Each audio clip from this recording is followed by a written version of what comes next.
there's a way to make an entrance. This is my destiny. It was now a conspiracy of witches. Download Veely today.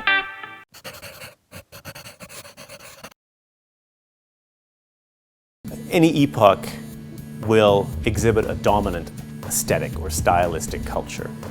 And design history as a discipline uses style and the form of things as a way of investigating culture. The idea that a thing expresses something more than itself.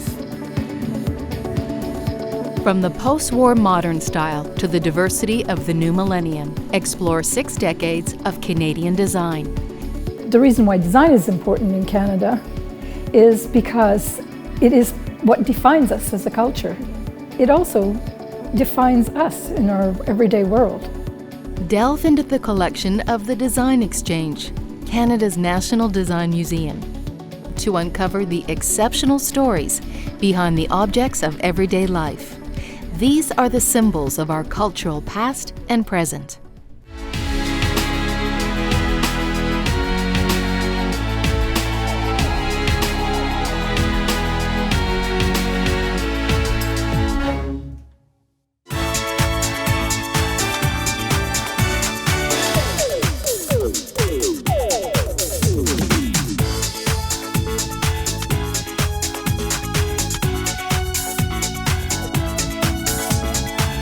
The 1970s were a time of transition and great social change.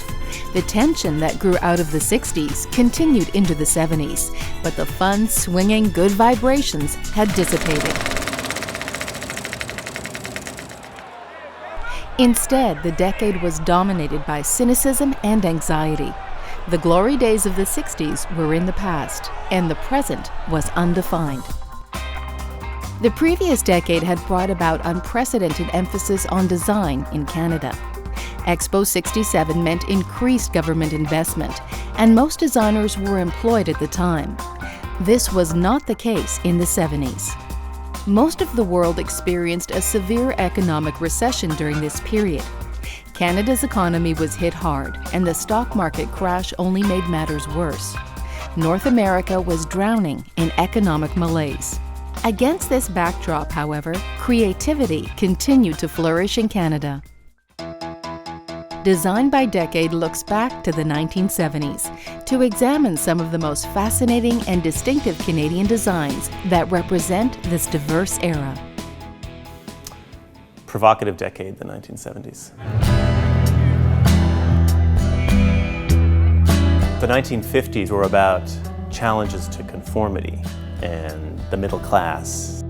The 1960s were turning that all on its head. Hippie movement, drugs, free sex, all of those things. The 1970s, I think, can best be understood that the party was sort of over and there was a very sort of bad hangover. As a result, this type of tension between competing forces manifests itself in what I see as a type of indecision, a type of culture of excess, things that are trying to do something but they don't fully succeed. If you think about major sort of historical events, we see the Vietnam conflict drawing to a close, Watergate in the United States, Pierre Trudeau in Canada, immensely popular when he comes to power in 1968. By 1972, blushes off the rose a little bit.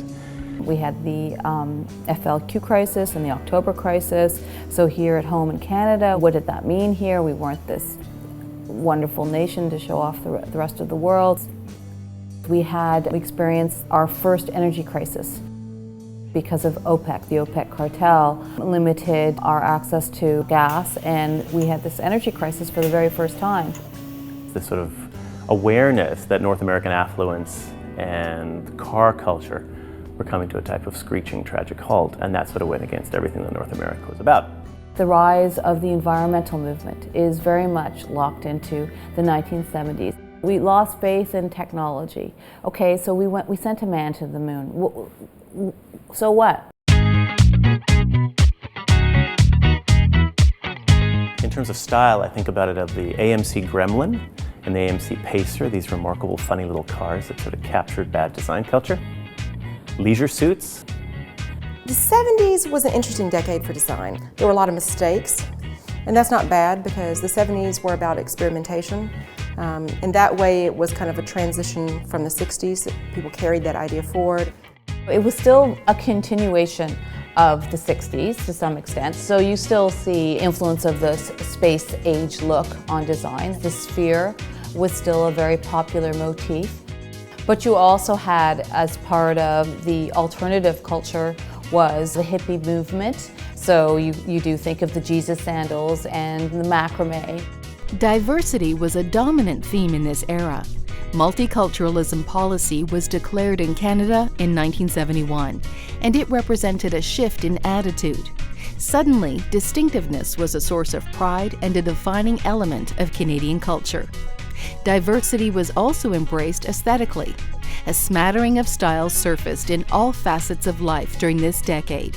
In fact, for many people that lived through the wild creativity of the 70s, it's probably a time they'd rather forget. Nonetheless, in the world of home interiors, a number of intriguing seating designs emerged in Canada during the 1970s.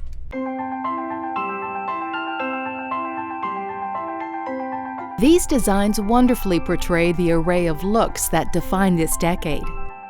This piece, called the 2001 chair, was designed by Bob Forrest in 1970. It represents the tension between the persistent space-age look of the 60s and the more homespun folksy aesthetic of the 70s. This chair has two things going on at once. It has space age and it has folk culture. Space age is a single piece of acrylic that's molded into a remarkably uniform sphere mounted on a patinated brass base. It swivels. The rough weave of these pillows evokes homespun, that type of loom industry that characterized pre-industrial society. It's a nice juxtaposition, the country and outer space.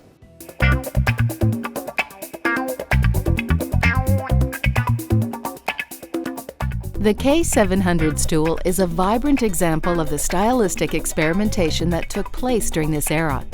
The stool was designed by Hugh Hamilton and Philip Salmon, the first designers to use 1.5-inch steel tube for furniture in Canada.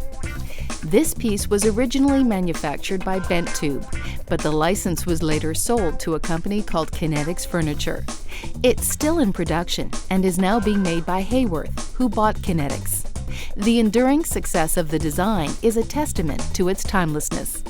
Philip Salmon and Hugh Hamilton's tubular steel stool is, I think, a remarkable embodiment of an aesthetic moment. As an aesthetic object, this stool, with its slight roundedness, evokes the 1970s.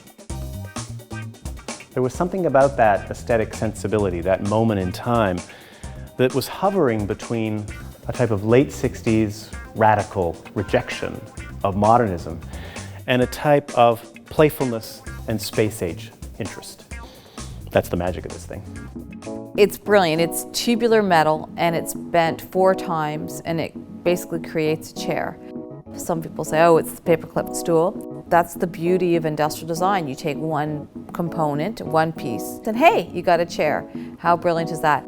One of the most interesting things about this stool is that it looks different from every angle, and that's because of the way the metal is bent in opposition to each other from the footrest and from the base.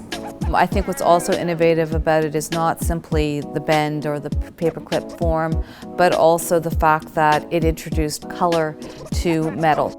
It's powder-coated metal, so it comes in multiple colors. A great example, I think, of Canadian manufacturing becoming more sophisticated.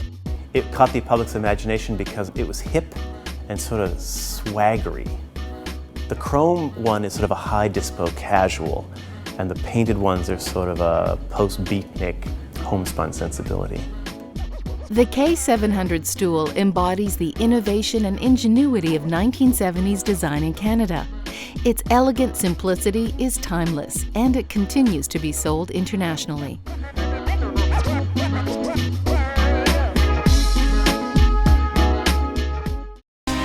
The 1970s were a time of transition and experimentation in Canada.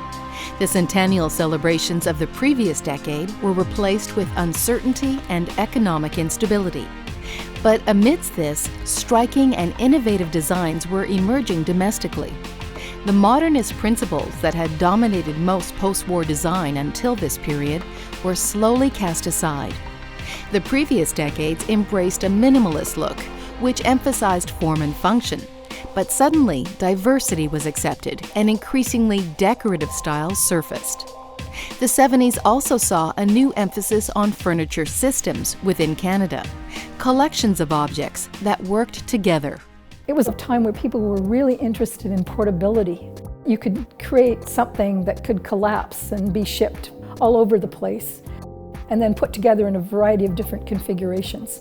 And so you kept seeing people developing systems, whether it was office furniture systems or system for restaurants, you name it, they all had the word system attached to it. One of the most significant designers of systems furniture in Canada is Douglas Ball. He has created a range of notable designs, from his achievements of the 1960s to his advanced contemporary creations of today. Most of his work has focused on workspace environments, including some highly influential projects in the 1970s. Douglas Ball created the revolutionary RACE office system for Sunar in 1979. RACE was formative in the development of future office furniture, introducing many of the elements that are now standard. It was the very first beam system or horizontal system. You had all of your electrical and your computer cables and telephone wires at desk height, so they were accessible. Prior to this, everything else was at the floor. Everything was harder to get to. Everything was more complicated. Everything had to go through more and more connection points, which is always a problem. This was quite revolutionary.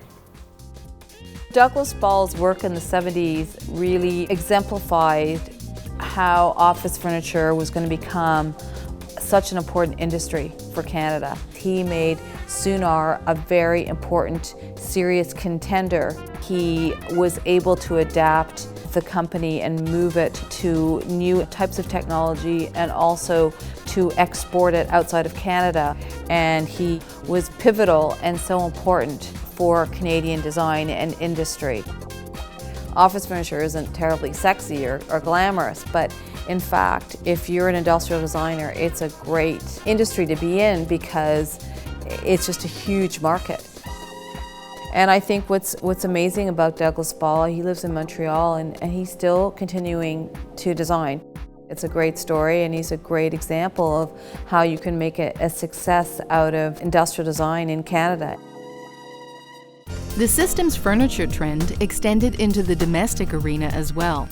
Designer Thomas Lamb developed his original steamer furniture collection after receiving a commission from the Dominion Chair Company in Bass River, Nova Scotia. Lamb embraced the project wholeheartedly.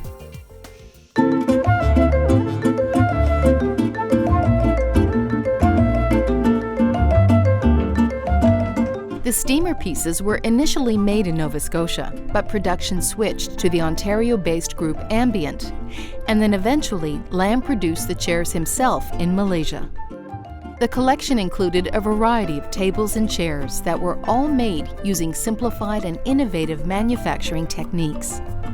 Thomas Lamb was an established industrial designer whose portfolio included a range of remarkable works.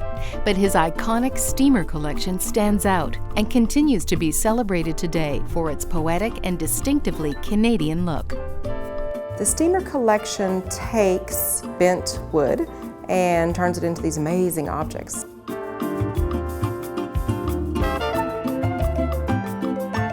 It was essentially a grouping of furniture that could be used both indoors and out.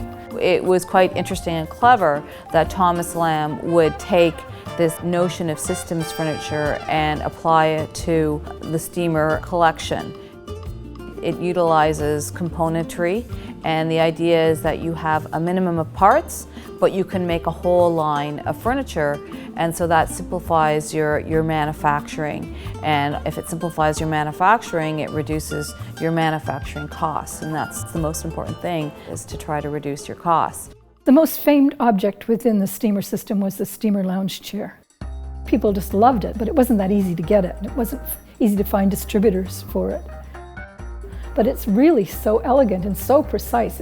I don't think it was ever that easy to make. And it's just that elegance of line that comes from that single bend being twisted in different directions.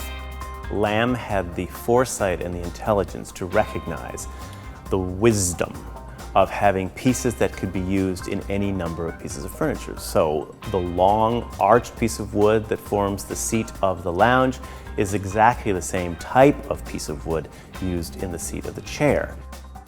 The full steamer collection is collapsible, and all of the parts just so logically fit together, so it was fairly easy to ship. I think that was a romantic notion of Thomas Lamb's in terms of everything that he did, that it had to be. He had to figure out the system for packing it and for shipping it and for devising the parts. It just became part and parcel of what he was. Lamb, in making this series, was wanting to create a line of furniture that would be sturdy and lightweight, that would be durable, well put together, and practical.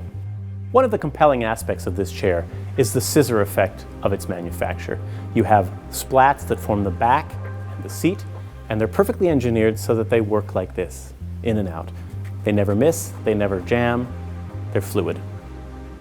As objects, they draw our attention because of their form. They exist in space, and it's as much the anti-space between the slots as the slats themselves that draw our eye. They're gentle, but they're also sturdy. Thomas Lamb was given a commission by the Nova Scotia government to, in essence, revive the wooden chair industry in Nova Scotia. It was his notion to make it as high Nova Scotian as possible, and for him that meant boats. He always had a lifelong fascination with boats, and so was really attracted to what could be done with using boat building technology for redefining the chair industry. Lamb's chairs, under the label of the Steamer Series, is an important moment in Canadian design history because it was historically minded in seeking to evoke the great age of sailing ships, a type of age of leisure and outdoor pleasure. It looks as though it could be gracing the deck of those grand transoceanic liners. I think this chair is about a moment in time when, after the difficulties of the 1960s, you find creative room and social and economic room to create a lounge chair and a series of seating that's about relaxing and about sort of the good life. Lamb's furniture has a type of nostalgic character to it. We know that that first generation of chairs in the early and later 1970s were made in limited numbers. The reasons for that: complicated economics, other factors involved. Originally, the steamer system was made out of bent birch or maple, and that's when it was made in Nova Scotia. The collection was so difficult to manufacture that when production moved to Ontario, it was no longer being made out of solid wood. Eventually, in the 1990s, Lamb acquired the rights and began producing the design himself in Malaysia so that it once again could be made out of solid wood. That he so believed in that design means that he was dedicated to seeing his object, his piece of creative work, reach the public. So he took it upon himself to have his chair manufactured in the 1990s. That's a testament to Thomas Lamb's commitment to his practice as a designer and his belief in his work. The steamer chair was also a design that was inducted into the Museum of Modern Art study collection. And that was a great honor for Thomas Lamb and for the furniture industry itself. Thomas Lamb's contribution to the Canadian design landscape was tremendously significant, and he continued to create original work until his death in 1997. Working with numerous Canadian design leaders, Lamb truly left his mark.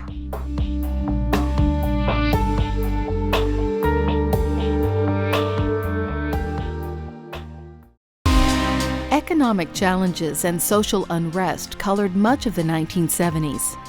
Coming off the heels of a brighter, more optimistic era, the 70s were a transitional time. In terms of design, a broader range of styles emerged. In Canada, many designers strove towards more innovative and efficient approaches. In some cases, this involved developing furniture systems, in which consistent parts were used to create a variety of objects. The more universal, minimalist look of the previous era was slowly being replaced with a diverse and decorative approach. The 1970s saw the beginnings of postmodernism.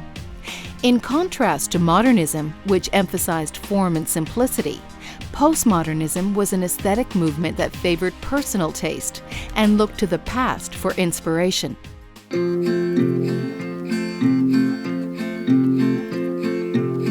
One original and inspired object that represents this decade's shift away from modernism is William Lishman's rocker. The rocker was designed by recognized artist and inventor William Lishman, perhaps best known for his work leading Canada geese on new migration tracks. Lishman's free-form chair uses delicate curvaceous shapes and incorporates a seat that makes reference to 19th century tractors. Well, the Lishman rocker is an eccentric design. It's sculptural. I mean, he only made a few hundred. Lishman is, he's a character, a part of Canadian culture. He's not a designer, he's an artist and a sculptor and an inventor.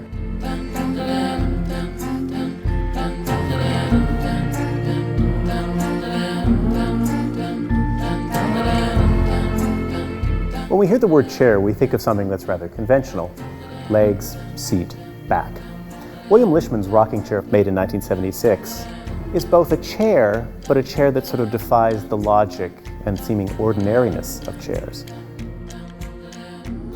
He references Thonet, bent wood furniture made in Vienna, but at the same time he evokes Art Nouveau, and at the same time evokes a type of 1970s environmentalism. Looking at it, one can differentiate between a seat, as a sort of tractor configuration, and a back, which looks like some sort of stylized daisy. The back moves, the seat's stationary, one would place oneself inside it, hold on to the curvilinear arms, and rock away. The rocking chair by Bill Lishman was made at the request of his wife. His wife wanted a chair in which she could knit. Rocking chairs are often associated with knitting, female practices, maternal being, nursing children. I think you look at that chair and you think this is certainly not a 1950s rocking chair. And it doesn't strike one as a 1990s or 1980s rocking chair, which suggests that stylistic periods are recognizable by individuals because all of us participate in culture, we're embedded in it. That chair looks wild and fantastic. It looks sort of free and back to the land or nature or beatniks or some type of commune or an organic house with macrame potholders and ferns hanging out of three-dimensional things from the ceiling. This ingenious object represents the extreme diversity of 70s design in Canada. Only several hundred of Lishman's whimsical rockers were made, and they're now highly collectible pieces of furniture. For design in this era, the possibilities were vast. The tense transitional nature of the 1970s is reflected in the wide range of designs that was produced in that volatile decade.